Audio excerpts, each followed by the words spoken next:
Mit navn er Hans Lindberg. Mit navn er Thomas Mogensen. Mit navn er Mads Menser Larsen.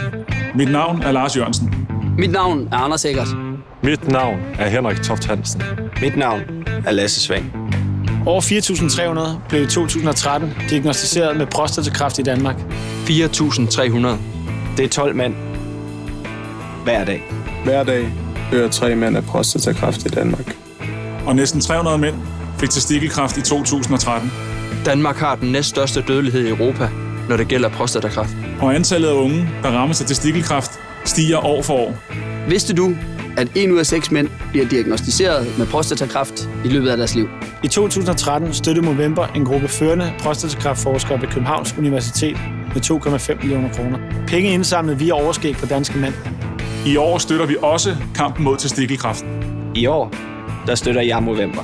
I år støtter jeg Movember. I år støtter jeg Movember. I år støtter jeg Movember. I år støtter jeg Movember.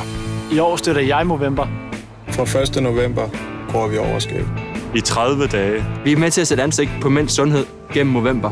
Mit overskæg bliver made in Movember. Gør dig klar og gro sammen med os. Registrer dig nu på movember.com. Vi ses i Movember.